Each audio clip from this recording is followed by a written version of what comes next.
Bienvenue à tous, ça fait plaisir. Je vois qu'il y en a qui sont en solo et puis d'autres qui sont en grand groupe derrière la caméra. C'est super. On va pouvoir démarrer cette journée, enfin cette matinée du moins de présentation et journée après, puisqu'il y a quand même du travail qui nous attend de Data Day du réseau. Et donc, c'est une journée où toute la Mona et son réseau se mobilisent pour pouvoir faire le tri de ces données numériques. Et donc, on est ensemble ce matin pour vous expliquer un petit peu comment on va procéder et pourquoi c'est important de dédier une journée à ceci. Et pour commencer, je vais laisser la parole à Jean-Baptiste qui va vous expliquer un petit peu pourquoi on en est venu à ce projet. Merci Sophie, bonjour à toutes et à tous. Super heureux de vous accueillir pour cette session et puis en plus d'être entre de bonnes mains avec Sophie à la manœuvre. Et puis rien que ces petits bonjours chantants des quatre coins de Nouvelle-Aquitaine, ça fait vraiment plaisir. Ouais, quelques mots pour démarrer, c'est juste pour recontextualiser un petit peu. Bon, en gros, l'engagement dans le durable, on y est tous, des démarches d'exemplarité, etc. Nous, ça s'est accéléré pour le réseau de Nouvelle-Aquitaine sur 2019 avec une rencontre sur ce sujet-là avec les offices de tourisme, avec des engagements partagés, on va dire. Et ça s'est structuré dans ce qu'on appelle à la maison Mona et pour le réseau l'ADES, l'animation durable des destinations, et avec plein de petites briques à l'intérieur, et dont notamment cette brique de comment on influe sur cette transition durable, notamment sur notre empreinte numérique. Donc ça nous tient particulièrement à cœur. Il y a 9 mois maintenant, la Mona, on s'est lancé dans un data day interne, donc pour allier la parole aux actes sur cette empreinte numérique sur notre activité. Et du coup, maintenant, 9 mois plus tard, ce data day devient un événement de réseau. Donc on est déjà hyper fiers de vous retrouver et hyper content que ça accroche avec vous et que vous vouliez participer tous ensemble à cette démarche-là. Et donc, aujourd'hui, voilà, il y a 150 personnes, 150 comptes connectés, mais en gros 200 personnes qui sont en train de suivre l'événement, des équipes entières qui sont en train de nous suivre. Donc des gros bonjours à tout le monde, et puis aussi en interne une équipe assez investie, puisque nos data days internes sont quand même aussi des bonnes parties de rigolade dans l'équipe, et on vous souhaite que ça se passe de la même manière par chez vous, pour qu'on travaille toujours dans une logique de professionnalisme et à la cool, donc vraiment notre ADN de pro cool. Après, cet événement aussi, c'est que ça peut pas avoir trop de sens si c'est pas en lien avec cette bascule profonde un peu de notre transition durable sur l'activité. Donc ce Data Day, c'est pas juste pour amuser la galerie, on va dire, c'est en lien aussi avec d'autres démarches, notamment un parcours inspirant sur vraiment un travail de fond sur le numérique responsable, qui s'est lancé ce mois-ci avec 7-8 collègues du réseau, et en partenariat avec l'ADEME et la région Nouvelle-Aquitaine. On a aussi tout un travail de fond sur les repenser en profondeur ces projets sur le web, notamment avec une certification Opquast sur la qualité web, dont certains font partie, et qui vraiment mettent bout à bout les différentes briques autour de cette transition numérique ancrée dans cette transition durable. Et du coup, il y a, au-delà de cet événement de Data Day qui est en ligne, le 21 septembre, on pourra se retrouver en physique, on l'espère vraiment tous, sur une rencontre réseau pour un numérique plus responsable dans nos organisations, avec pas mal de retours d'expérience et d'expertise aussi sur ces sujets-là. Donc voilà, tout ça, ça baigne dans ce que j'évoquais tout à l'heure sur l'ADS. Il y a un lien qui va sûrement être partagé, mais il y a un guide pratique qui est sorti avec 149 bonnes pratiques autour du durable, qui vient de vous, en fait, des actions que vous pouvez mener sur vos territoires. Donc voilà, j'en dis pas plus, mais en gros, tout ça fait partie d'un gros écosystème de transition auquel on veut participer tous ensemble, Mona et son réseau. Et voilà, éclatez-vous bien sur cette journée. On espère qu'on fera un bon petit ménage de données pour alléger un petit peu notre empreinte numérique sur cette journée. Je vous laisse entre de bonnes mains avec Sophie à la manœuvre. Merci JB. J'ai eu le temps de vous glisser toutes les infos dans la conversation, c'est parfait. À préciser qu'un certain nombre d'entre vous ont dû être recontactés puisqu'on est en train de mettre à jour ce fameux guide de l'animation durable des destinations.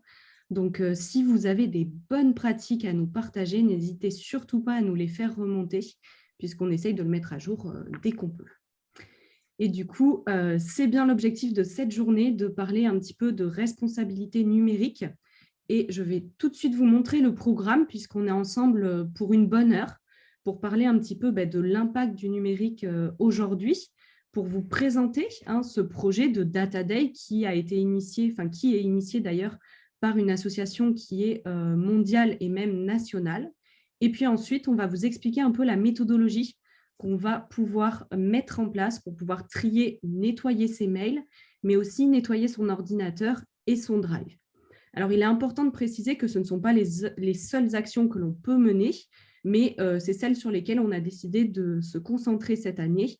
Et puis, bien sûr, on espère pouvoir vous revoir dans l'année prochaine pour pouvoir continuer ce tri et continuer à agir pour un numérique plus responsable dans nos organisations. Et avant de commencer, je vous propose de vous mettre en jambes. Et pour ça, on va vous lancer un petit quiz avec 5 petites questions pour tester un petit peu votre connaissance du numérique responsable. Donc, vous l'avez normalement qui s'affiche à l'écran.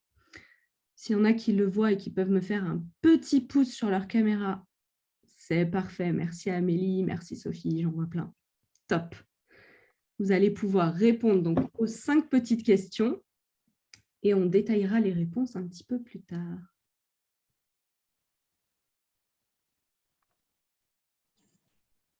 N'hésitez pas à me refaire un petit signe quand c'est OK pour vous.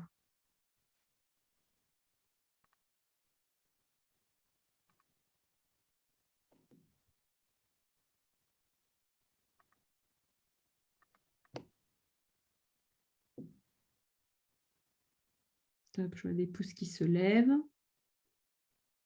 Je vais vous laisser encore quelques minutes.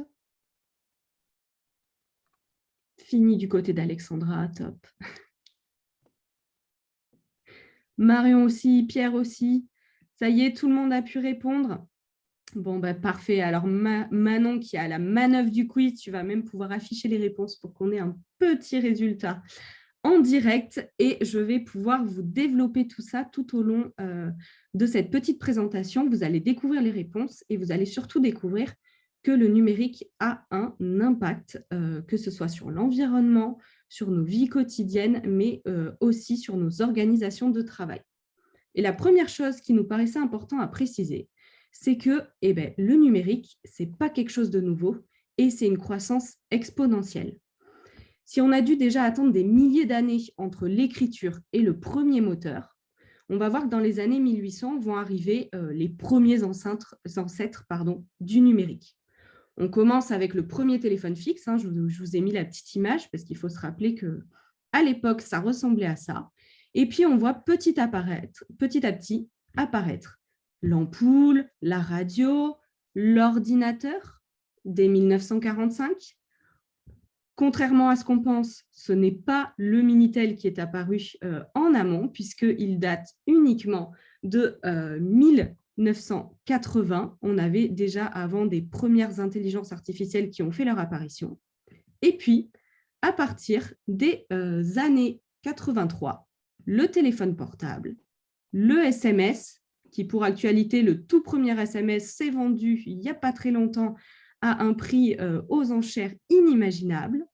On voit ensuite apparaître dans les années 2000 tout un tas d'évolutions, les caméras sur téléphone, les forfaits illimités avec le premier opérateur qui a baissé les prix, les réseaux sociaux comme Facebook, et tout ceci nous mène à de nouveaux produits comme les fameux smartphones et le fameux iPhone qui depuis 2007 ne cesse d'évoluer en modèle.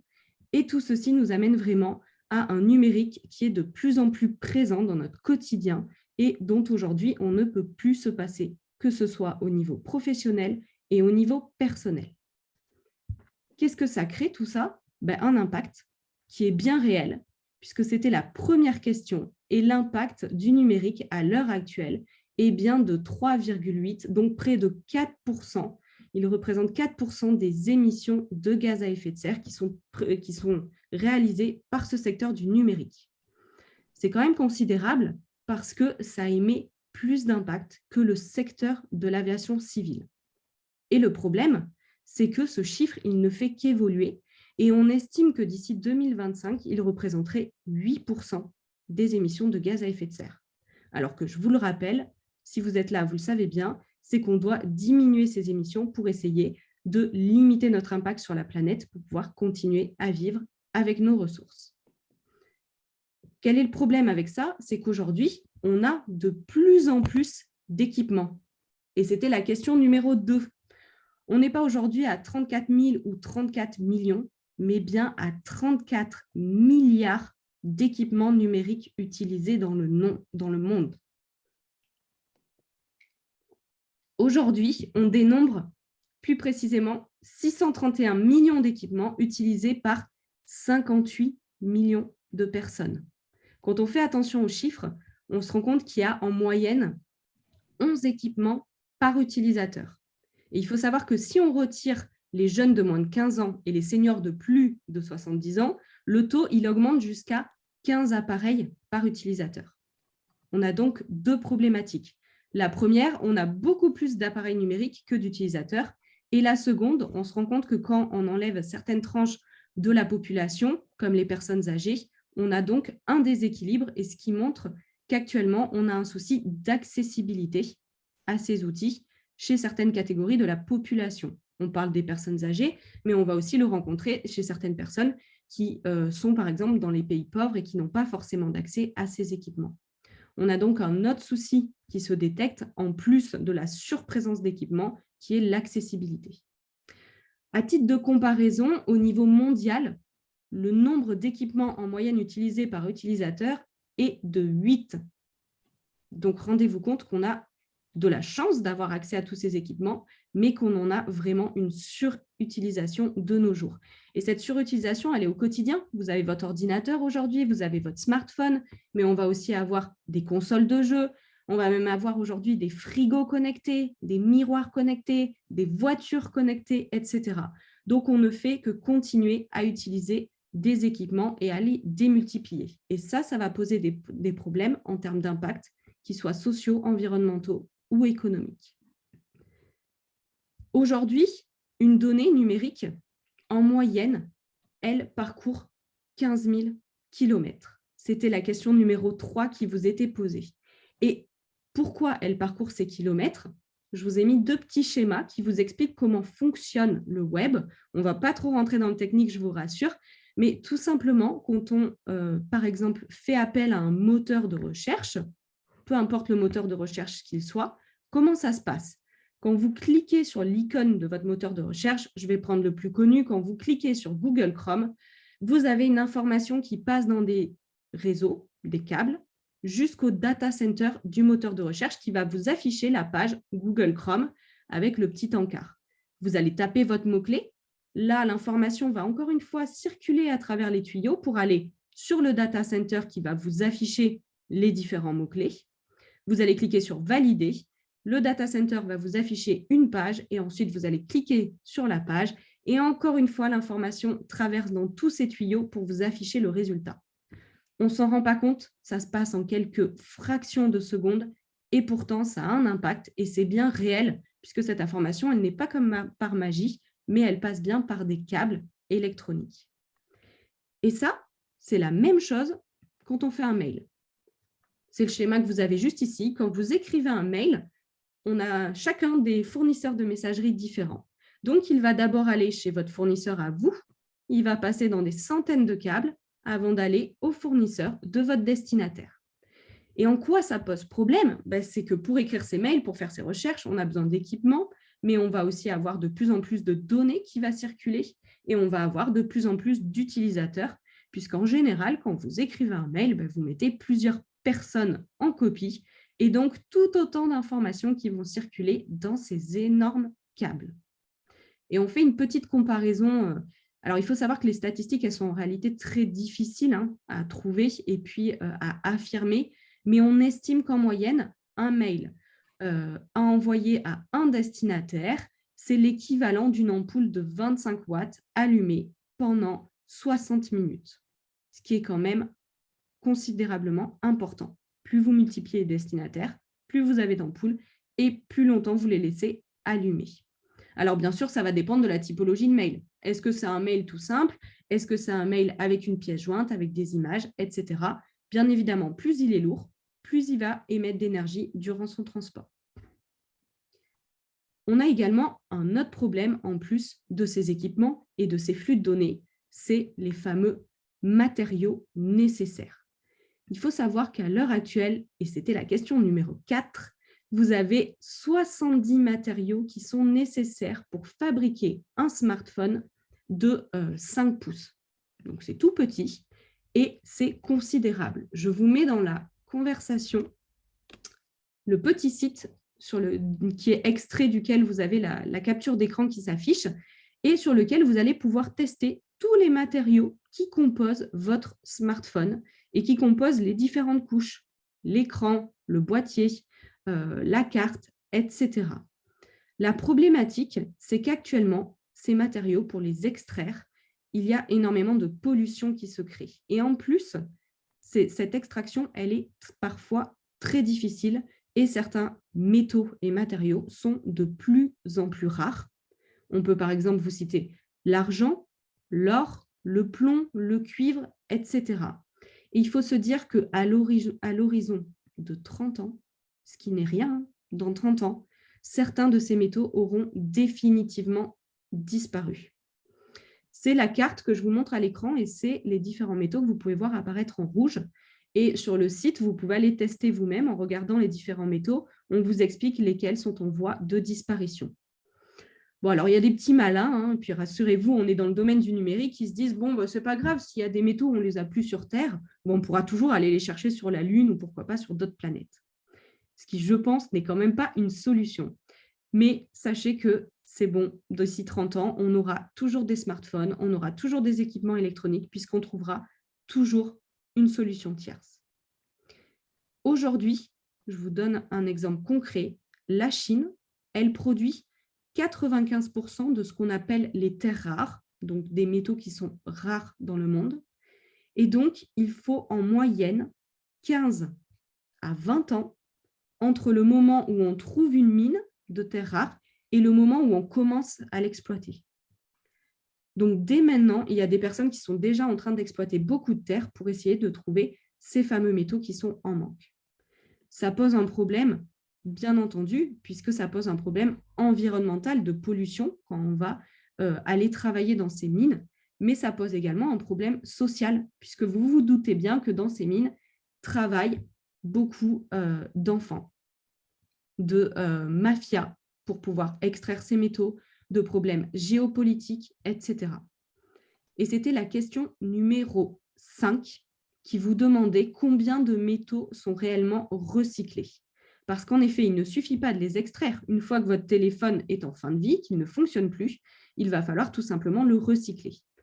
À l'heure actuelle, il y a 1% des métaux présents dans le numérique qui sont réellement recyclés. C'est infiniment peu. Et pourquoi ? Parce que tout simplement, je vous laisse imaginer la taille des métaux qui est présente dans votre smartphone. Ça va être très difficile à pouvoir extraire et à pouvoir retraiter. La réalité, c'est la photo que vous voyez à l'écran, c'est que le traitement de ces métaux, il se fait dans des énormes décharges à ciel ouvert où les enfants ils vont à main nue pour essayer d'extraire les différents composants des ordinateurs, des téléphones, etc. Aujourd'hui, on a une vraie difficulté à estimer les quantités de recyclage. C'est vraiment compliqué et c'est très peu performant. Ce démantèlement, en plus, il va produire des poussières toxiques, il va parfois polluer des rivières, des cours d'eau, comme vous pouvez le voir sur l'image juste à l'écran. Hein. On brûle certains matériaux et du coup, forcément, la fumée se diffuse, les composants intègrent les sols, etc. Donc, on a une pollution qui est à la fois économique, qui est à la fois environnementale et qui est aussi sociale. C'est ce que va regrouper cette image.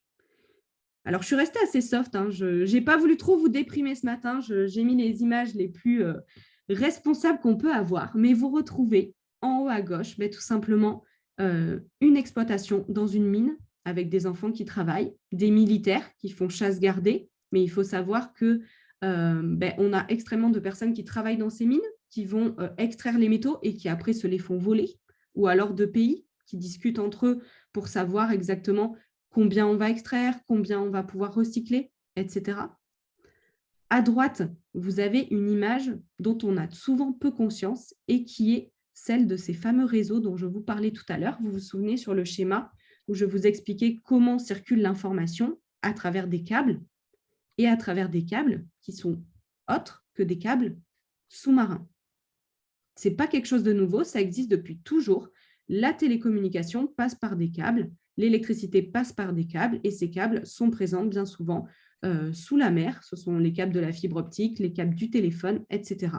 Et donc ça pose bien entendu des problèmes à la fois politiques, mais aussi environnementaux et d'entretien, puisque pour entretenir ces câbles, il va falloir aller se rendre tout simplement sous la mer avec des plongeurs expérimentés, etc. On a aussi des problèmes en termes d'électricité, nos fameux data centers. Bien souvent, on leur jette la pierre. Hein. Il faut savoir que ce ne sont pas eux les seuls responsables, loin de là, mais un data center n'est autre qu'un immense ordinateur qui va être stocké dans un endroit qui a besoin d'être réfrigéré, puisqu'il va produire énormément d'électricité. Et donc, vous avez des immenses hangars qui renferment plein d'ordinateurs, plein de câbles et beaucoup de systèmes de refroidissement pour pouvoir fonctionner H24, 7 jours sur 7 et vous donner de l'information disponible sur le web quand vous voulez. Et enfin, vous avez nos fameux GAFAM. Je vous les ai directement affichés à l'écran. Les GAFAM, ce sont les géants du web. Google, Apple, Facebook, Amazon, Microsoft. On pourrait en citer énormément puisqu'en fait, chaque pays va avoir ses propres GAFAM. Mais quel problème ils posent à l'heure actuelle? C'est que ces GAFAM, ils détiennent l'essentiel du marché du web. Il suffit que demain, Apple ou encore Google fassent une action en bourse et ils vont bien entendu avoir une grosse maîtrise de ce secteur-là. Donc, on voit qu'il y a vraiment des impacts également économiques au numérique. Et ces impacts, ce ne sont pas seulement lors de la fabrication ou lors de l'utilisation. Ils vont avoir lieu lors de tout le cycle de vie du produit. On va commencer par l'extraction des matières premières, comme on a pu le voir. On va ensuite passer à la fabrication dans des usines. Là aussi, on a des impacts sociaux. Je ne sais pas si vous le savez, mais dans nombre d'usines, on a ce qu'on appelle des filets anti-suicides, qui sont des filets qui sont installés, puisqu'on a vu à une certaine époque beaucoup de suicides dans des usines en Chine, mais aussi même en France, avec des affaires qui ont un peu ébranlé le marché, comme c'était le cas, par exemple, d'Orange à l'époque. Donc, la fabrication, elle aussi, a un impact social qui est considérable. On a le transport, parce que pour réaliser ces matières, on va aller chercher des métaux dans différents endroits du monde qui ne sont pas au même endroit que la fabrication, ni même que l'acheminement. Donc, on va à la fois polluer, mais aussi se diffuser partout dans le monde. La distribution, comme vous l'avez vu, hein, elle va être gérée par certains géants. Hein. On peut considérer que, par exemple, Apple distribue beaucoup plus que certains autres utilisateurs.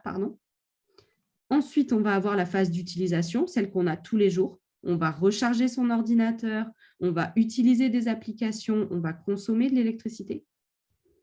Et enfin, on a la fameuse phase de fin de vie qui peut se diviser en deux branches. Soit on a une fin de vie, le matériel n'est plus du tout utilisé, ou soit il va pouvoir être recyclé et potentiellement continuer ce parcours et faire une boucle infinie.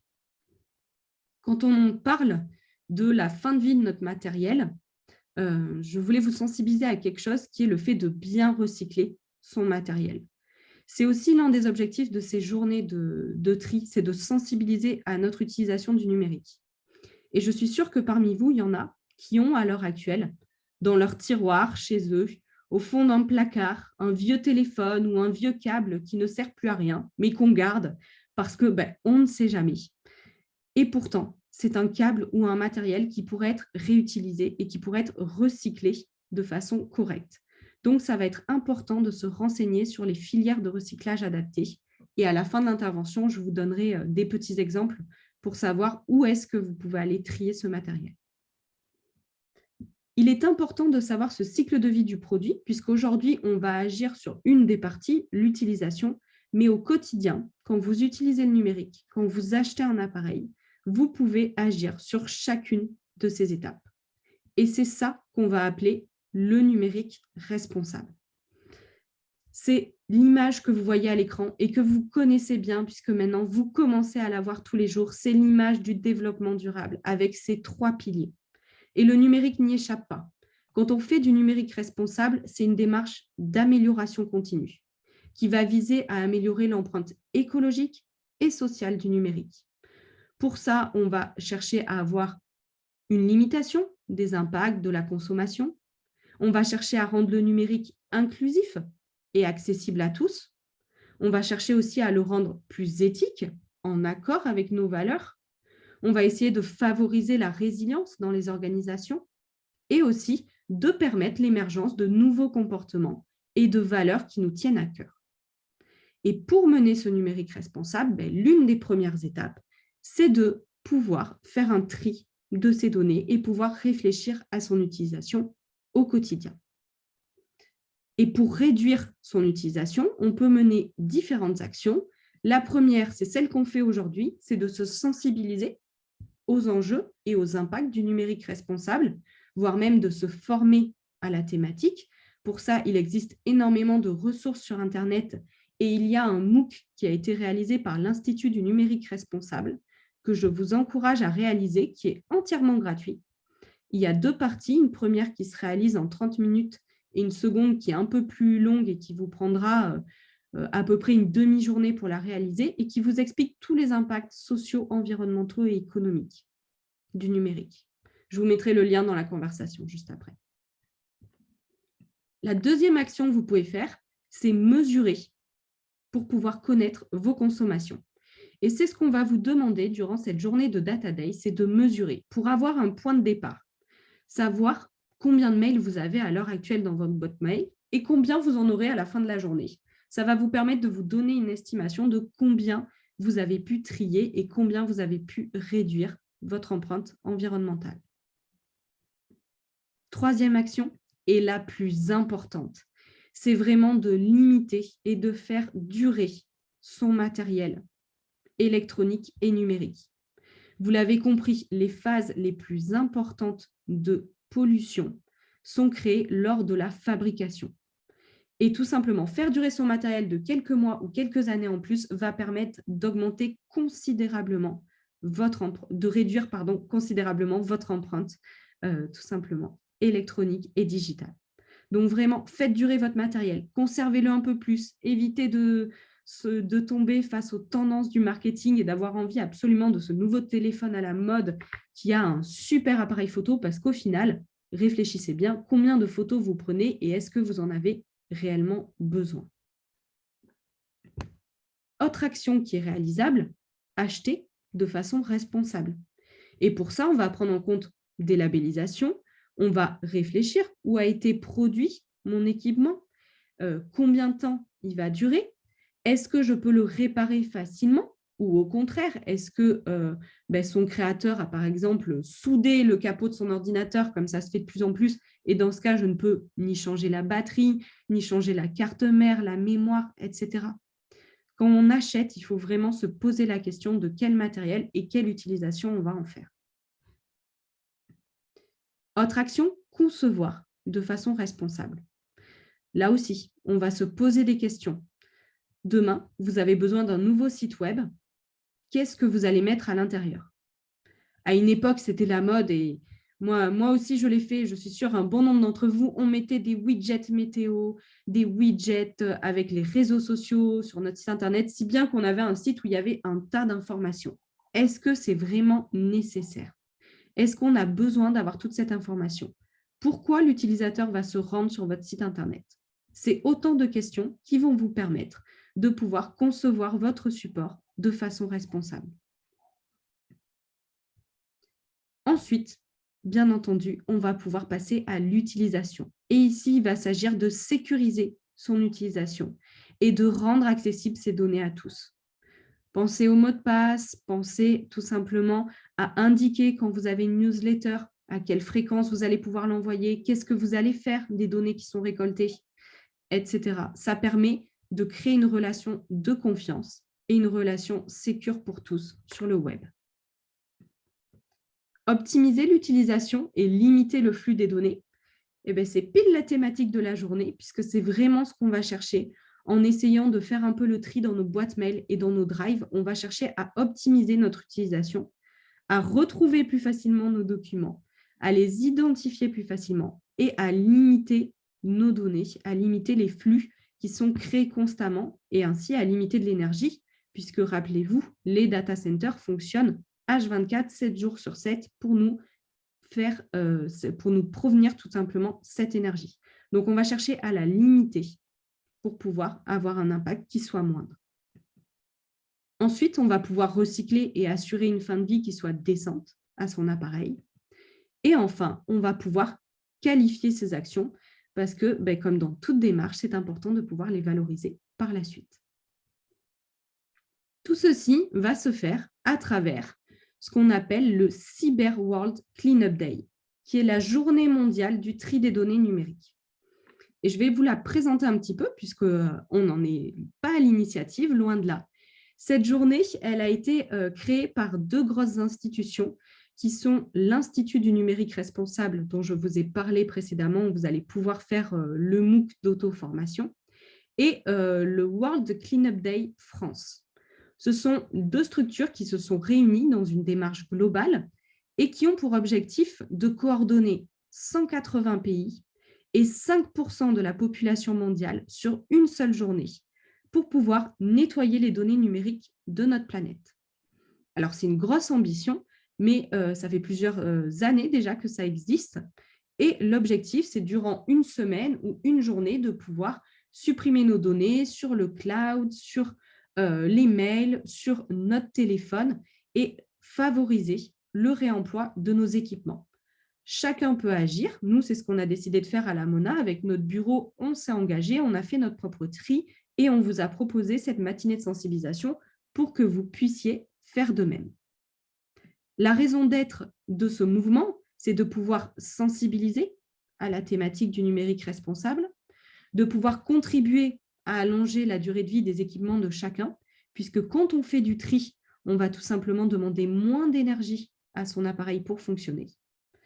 On va pouvoir aussi contribuer du coup à consommer moins et enfin contribuer à changer les habitudes en essayant d'envoyer moins de mails, de stocker moins de fichiers et donc d'avoir des comportements un peu plus respectueux. Les objectifs de cette journée, au-delà de la sensibilisation, c'est aussi la fédération, puisqu'on va s'engager tous ensemble autour d'un projet global de numérique responsable.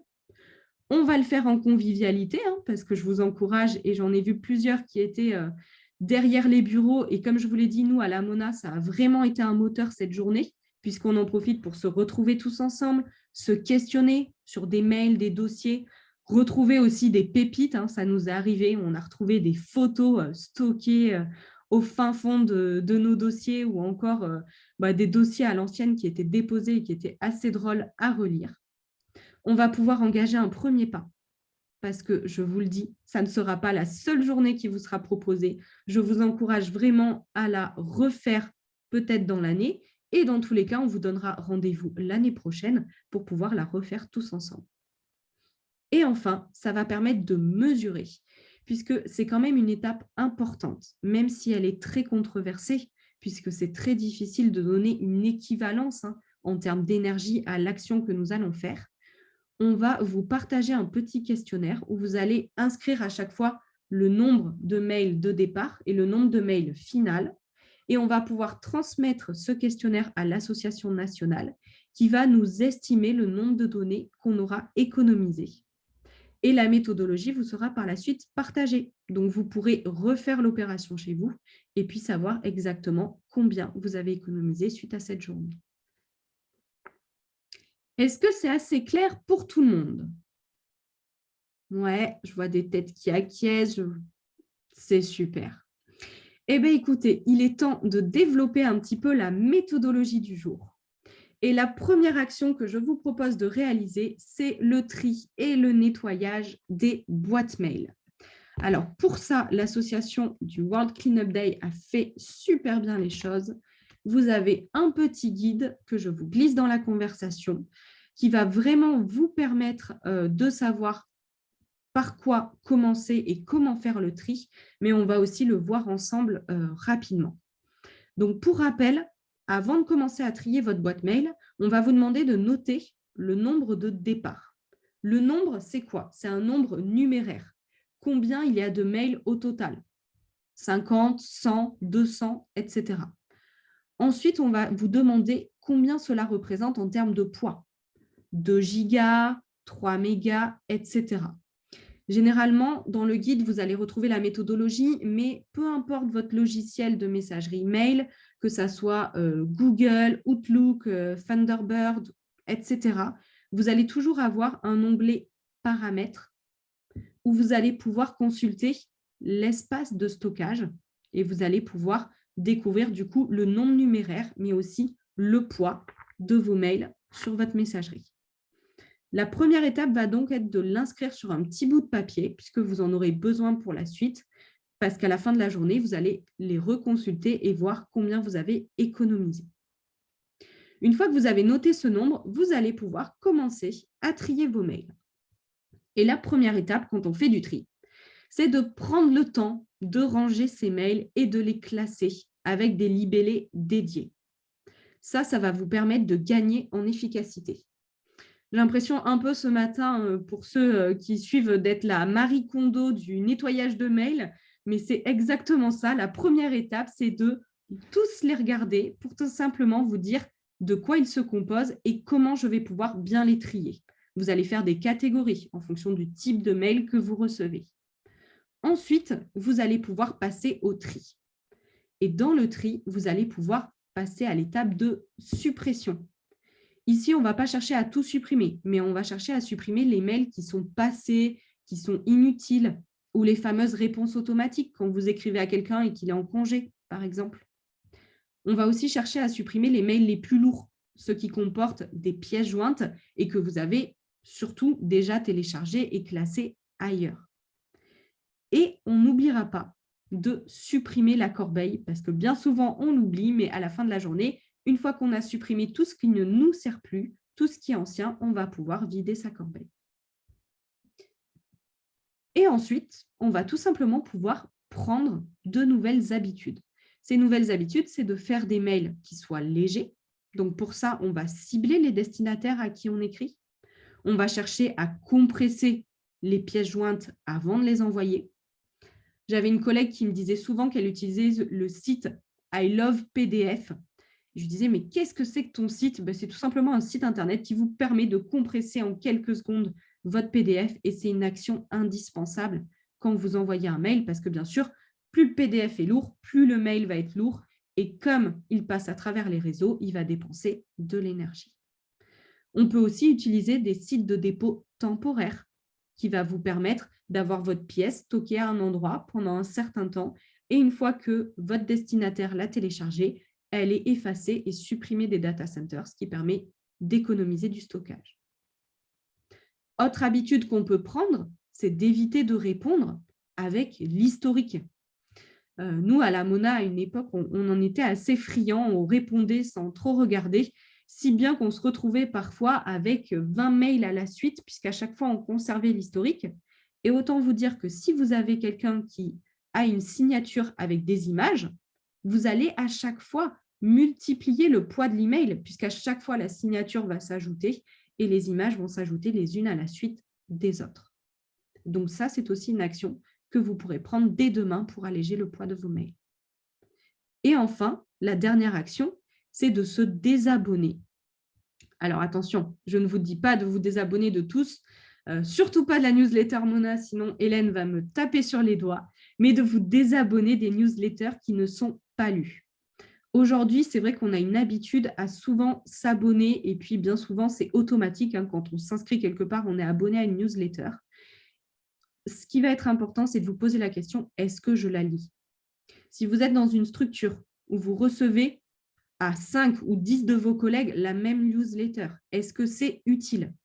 Chez nous, on a par exemple Camille qui est abonnée à des newsletters sur la professionnalisation et dès qu'elle a un élément qui est intéressant, elle nous le partage à l'équipe et comme ça, on n'a pas besoin d'être tous abonnés à cette même newsletter parce qu'on ne prend pas forcément tous le temps de la détailler de la même manière. Si vous avez une boîte mail qui est complètement spammée de newsletters, il y a un petit outil qui est utile qui s'appelle CleanFox et je vais vous le glisser dans la conversation. Et CleanFox vous permet de vous désabonner en masse. Il va analyser tout simplement les mails que vous n'avez pas lus, tout ce qui est newsletter promotionnel, et puis vous désabonner en masse. Ça marche beaucoup sur des boîtes mail que vous avez qui sont anciennes. Après, sinon, je vous conseille quand même de prendre le temps de le faire vous-même. Comme ça, vous prenez bien le temps d'analyser votre comportement. Et comme le dit Rémi dans la conversation, il ne faut surtout pas oublier quand vous allez faire votre suppression, les mails envoyés. On met très peu le nez dans ce dossier et pourtant, il y a aussi tout un historique que vous pouvez effacer. Pour le mail, c'est assez simple. Il faut regarder ce que vous avez, trier, faire des libellés, bien renommer correctement vos libellés pour pouvoir les avoir plus facilement et ensuite supprimer ce dont vous ne vous servez pas ou plus. Vous pouvez également archiver ces mails-là. Pour ça, vous pouvez les transformer en PDF ou vous pouvez tout simplement les garder dans certains libellés si vous en avez toujours besoin. Sophie, dans la conversation, demande si on supprime tout l'historique d'un mail et qu'on supprime les mails envoyés et qu'on ne conserve que le dernier message d'une conversation, comment avoir l'historique des échanges? En effet, plusieurs solutions. Soit enregistrer le premier mail à chaque fois, l'exporter. La vraie question, c'est de vous poser, de savoir de quel historique vous avez besoin. Généralement, quand on a un historique, au bout d'un moment, les réponses vont être de plus en plus courtes parce qu'elles vont de plus en plus s'affiner. Donc, vous pouvez laisser le premier historique de la conversation qui comporte le sujet global et effacer les réponses du milieu qui s'affinent ou alors effacer uniquement les éléments qui peuvent être lourds comme les signatures, etc. Une autre des solutions consiste à opter pour 2 signatures mail. Avoir une signature entre guillemets officielle avec des images et avoir une signature plus légère qui peut comporter que du texte avec vos informations principales, par exemple nom, prénom, poste et numéro de téléphone. Ça va permettre aussi d'alléger les réponses que vous faites. Ce qui est important, c'est de toujours vous poser la question de l'utilisation. Donc, dans le cas de l'historique, qu'est-ce qui est utile à garder et quel mail je peux me permettre de supprimer ou pas. À noter que vous avez certainement, et on va le voir avec le Drive, une politique de RGPD en interne qui vous définit à partir de combien de temps vous pouvez supprimer vos mails et lesquels sont importants à garder. Par exemple, on va avoir plus tendance à garder des mails de comptabilité que des mails d'échange sur un dossier ou de prise de rendez-vous une fois que le rendez-vous a été effectué. Si vous avez d'autres questions, n'hésitez pas à me poser-les dans la conversation. Et puis, dans tous les cas, je vous laisserai mon adresse mail et vous aurez la présentation sur le site pour pouvoir retrouver tous les éléments dans la journée et même plus tard. Deuxième élément que l'on va chercher à trier aujourd'hui, c'est votre ordinateur et votre Drive. Et pour ça, là aussi, vous avez un petit guide dédié que je vous glisse dans la conversation.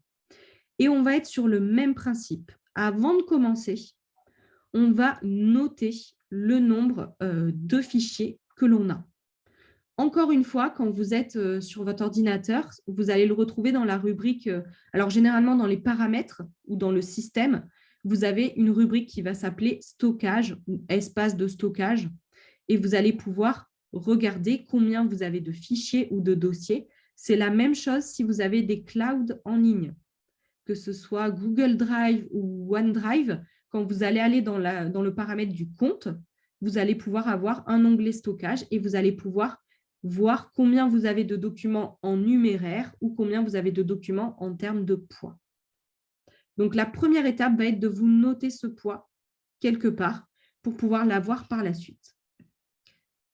Ensuite, je vous en ai parlé, ça va être important de consulter, si vous en avez une, votre politique interne, que ce soit votre politique de RGPD ou que ce soit des règles de conservation. Et rassurez-vous, si vous n'en avez pas, à la fin de la journée, ça sera l'occasion de les écrire. On ne vous demande pas quelque chose de long et quelque chose de hyper compliqué, mais tout simplement de savoir, peut-être que des mails liés à la comptabilité vont être à garder un certain temps et on va chercher à réduire plus des brouillons sur certains dossiers, des dossiers liés au rendez-vous, etc. Donc, vraiment, à la fin de la journée, ça sera un objectif de pouvoir réviser votre règle de conservation interne des données. Ensuite, vous allez, comme pour les mails, tout simplement regarder et commencer à ranger les fichiers et les dossiers. Croyez-moi, si ça fait longtemps que vous n'avez pas mis le nez dedans, vous allez vous retrouver comme nous au début, peut-être avec des dossiers vides ou des dossiers comprenant un seul fichier. À ce moment-là, il y a des questions à se poser. Est-ce que c'est vraiment utile? Est-ce qu'on ne peut pas regrouper? Etc. Donc, la première étape va être vraiment une étape de visualisation. Ouvrez vos fichiers, regardez-les et commencez à vous poser des questions. Est-ce que c'est toujours utile?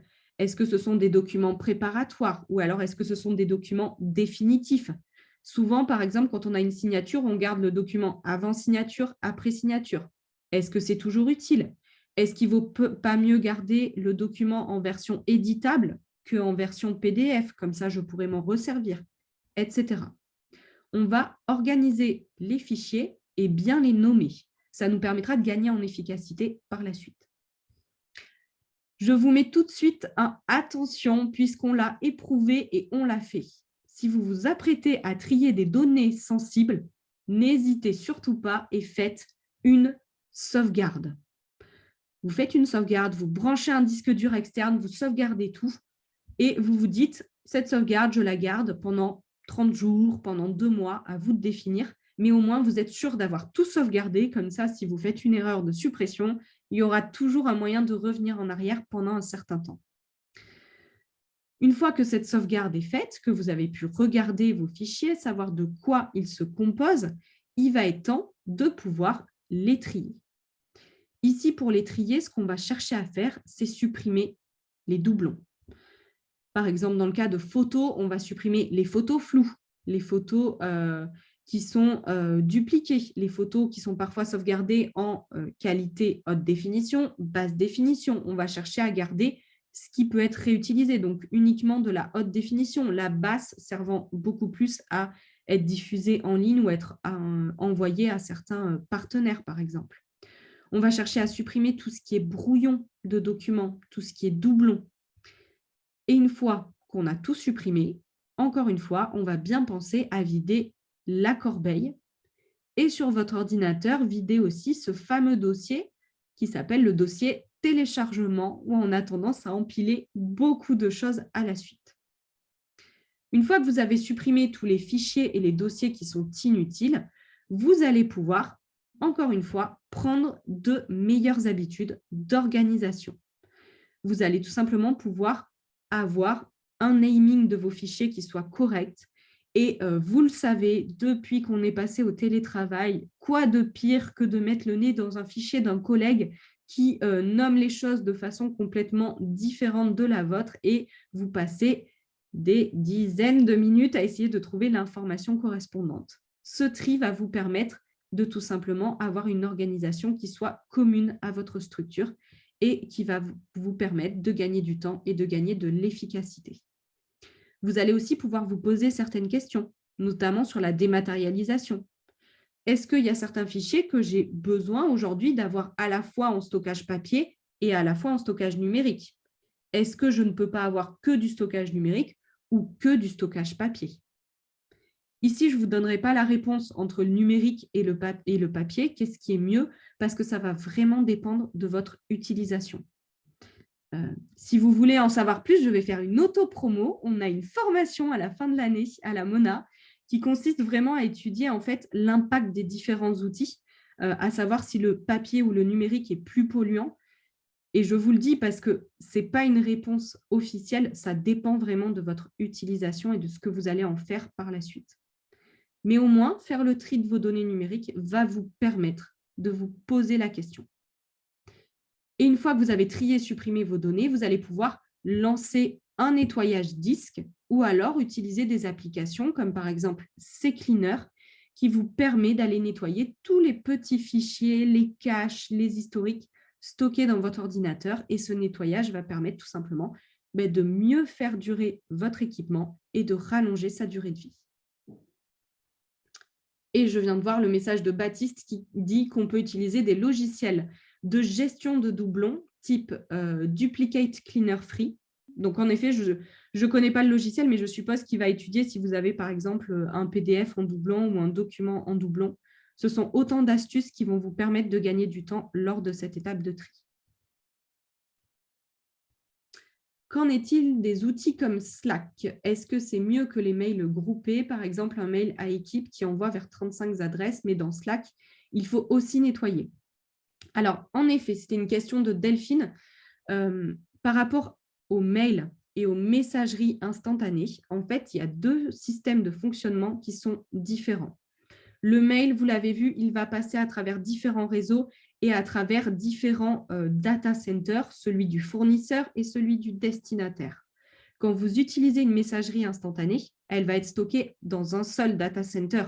Donc, l'information va déjà beaucoup moins circuler et va avoir beaucoup moins de flux. Donc, les messageries instantanées sont préférables à utiliser quand vous êtes en équipe ou en travail collectif parce qu'elles ont moins d'impact.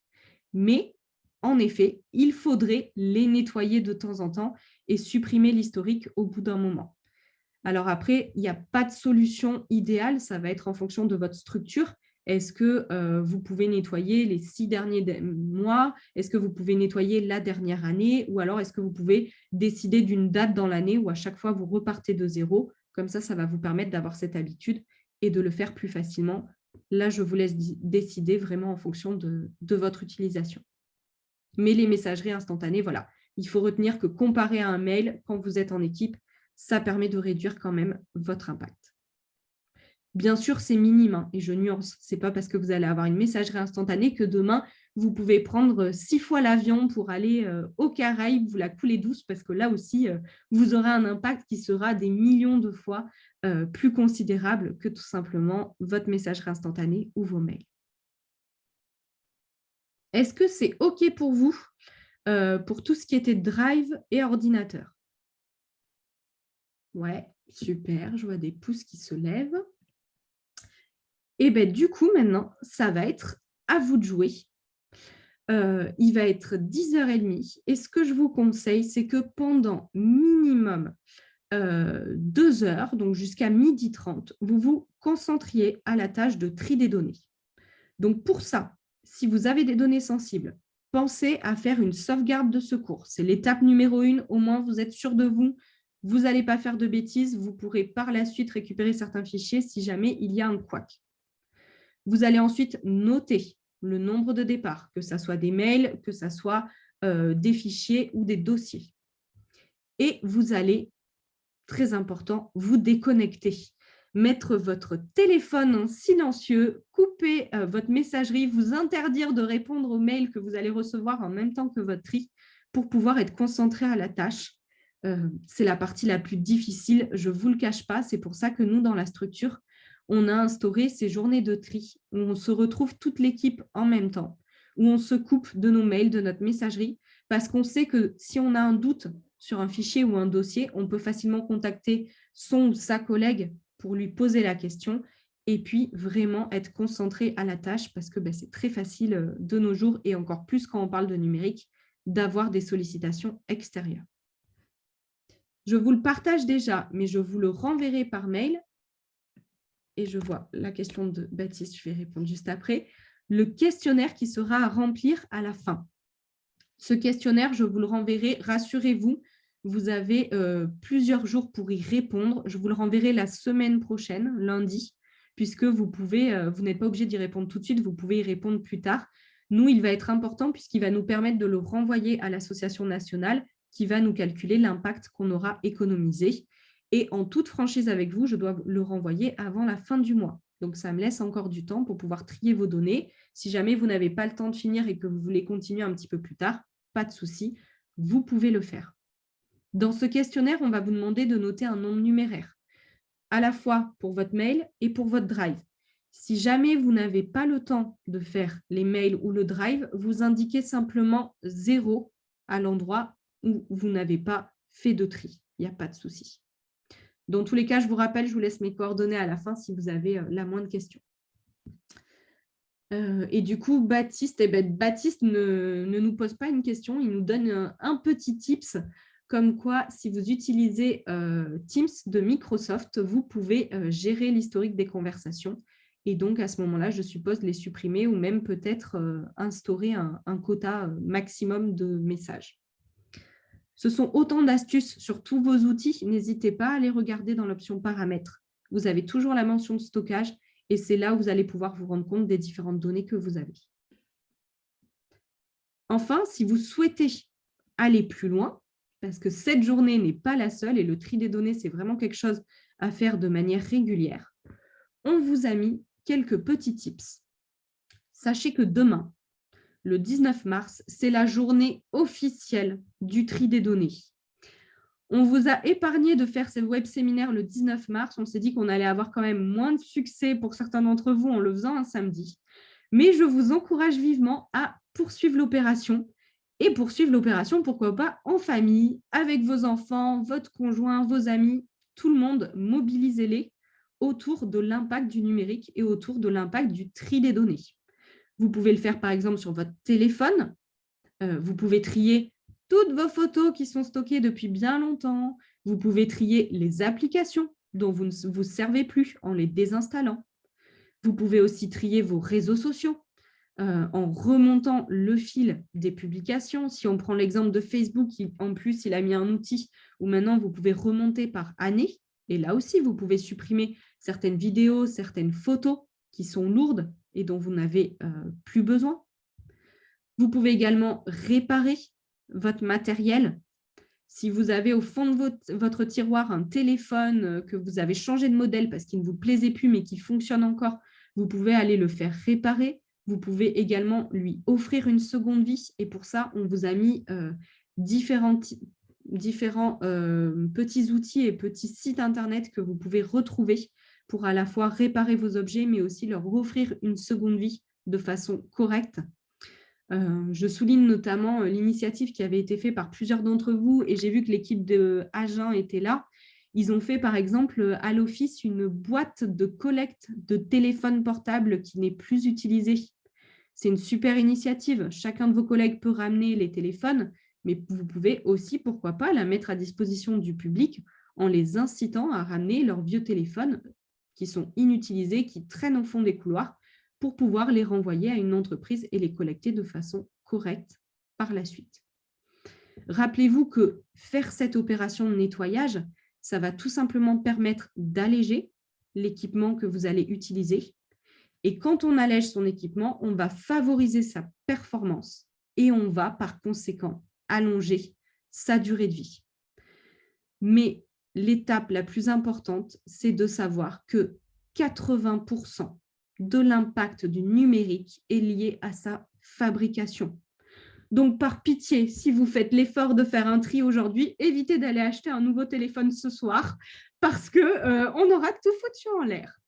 Donc, vraiment, l'importance d'aujourd'hui, c'est de nettoyer, de pouvoir alléger et puis un petit peu plus tard, de réfléchir à vos usages, de pouvoir recycler de façon correcte, de pouvoir donner une seconde vie à vos équipements et de pouvoir tout simplement améliorer votre utilisation au quotidien et faire un geste pour la planète. Et c'était tout ce que j'avais à vous dire. Je vais vous glisser mon petit mail dans la conversation ainsi que mon numéro de téléphone, puisque je reste à votre disposition toute la journée. Si vous avez des questions, n'hésitez pas. Moi, je vais faire un tri où je ne vais pas me couper, puisque comme ça, vous pourrez me contacter si vous avez vraiment le moindre doute. Et puis, il me reste juste à vous remercier et à vous souhaiter bon courage pour faire ce petit tri. Et puis, si vous avez des questions, n'hésitez pas. Moi, je suis là encore quelques minutes pour pouvoir y répondre. Et puis sinon, bon tri à tous. Merci aux équipes qui se sont mobilisées en nombre derrière leurs écrans aussi. Ça fait plaisir de voir que vous avez mutualisé une seule connexion Internet pour pouvoir regarder votre vidéo. C'est bien, vous avez fait un bel acte ce matin. Et encore une fois, merci à tous et n'hésitez surtout pas si vous avez des questions.